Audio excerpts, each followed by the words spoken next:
and thank you, Minister, for bringing this legislation to the House. I haven't had the opportunity previously to address you, and I thank you for coming, and I'm speaking as Fianna Fáil's spokesperson for housing, local government and heritage. I was first elected to Dublin City Council in 2004, so for more than 16 years. And Dublin City Council, when it was established, was essentially established as a housing authority. So for more than 16 years, I've been dealing with people and trying to help them address their housing need. And I went from a situation when I was first elected to helping people apply to the local authority, navigate the process and secure a home, to helping them avoid becoming homeless. And my constituency of Dublin Central is probably the one which is greatest hit by the housing crisis. So when I talk about this bill today, I see it for what it is, a very important piece of legislation which aims to protect renters who can't pay their rent. It helps to protect them from becoming homeless. But I have to ask you, Minister, to indulge me for a minute or two, and let me just talk about the housing crisis, because the housing crisis is not just the acute end of it that we see in terms of homelessness and that hits the headlines. The housing crisis is affecting people of every age and quite honestly, every income level. I'll give you one example of one family, and there was hundreds that I dealt with on a personal basis, but one family, both parents working, 4 young children on a housing list for more than 7 years in rented accommodation, who became homeless. And they ended up being put in a hotel out in Ballymun, having to take a shuttle to the airport, to take a bus into town, to take a bus back out to Cabra to get their children to school. The children's attendance at school suffered, and it never had been a problem. They had never been late for school. The parents' ability to get to work suffered, and the grandparents and older siblings ended up with an overcrowded situation as well. It affected everybody, and it affected their employers, because their employers then were without very valuable workers. So we do need to, as a government, we have an enormous challenge to address the housing crisis, and we need to do that by having a significant change in attitude to how we see housing. It has to be seen as a vital social infrastructure. It cannot be seen as a financial asset. And this government, I know, is committed to taking on that challenge and to ensuring that there will be a massive state-led public house building programme, so that we will recover the lost decade in social house building that we have experienced in this state. And Minister, I wish you well, and you have all of our support in doing that. But we have to act with urgency and ambition. We have to act like this is an emergency, the way we did in the pandemic. We need to take this housing challenge and ensure that by the end of this 4 years, there is a significant change in the delivery of housing in this state.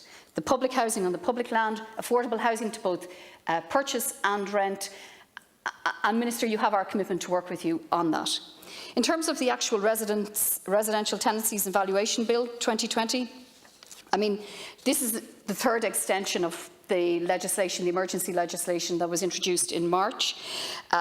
It does aim to target those renters, and I'm thinking primarily of the young workers, the young women, the retail workers, those working in hospitality, whose incomes have been dramatically cut by the pandemic. And this is a targeted approach which will ensure that those renters are protected from eviction, are protected from rent increases.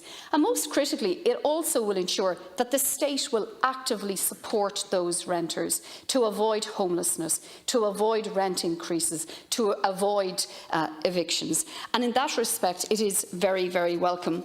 I also think, from my experience, knowing that how many people come to me who have been renting for a long time, like the family I described earlier, faced with the notice to quit on the basis that the home is going to be sold. I think it's really important that the Residential Tenancies Board is being resourced to tackle those scenarios, because I have seen those scenarios in real life, and it is really important that your department is giving 15 extra staff to the Residential Tenancies Board to ensure that there are no bogus attempts to evict renters and deprive them of their home. And I think it is really important, though, the other practical response that your department has taken with the call for housing. The way I got to the bottom of all of those cases was I went to City Council and said, when the person came to me, I said to them, ask the landlord, will they sell it to the City Council? And then we would know if they were really selling it. And if they were really selling the property, the City Council engaged with them. And actually Dublin City Council, to its great credit, is the one local authority that has, to a significant extent, purchased properties and managed to keep people in those properties, keep tenants in those properties and avoid homelessness.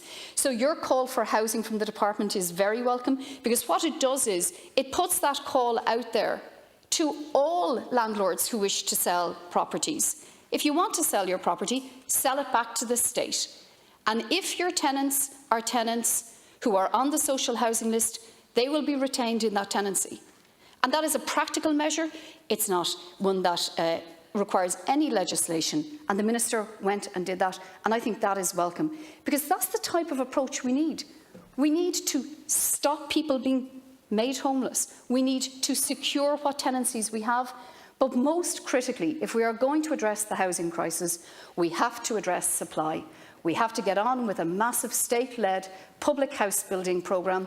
We need to have public housing on public land, affordable housing in sustainable communities, close to where people want to live and work and enjoy their lives. Thank you, Minister.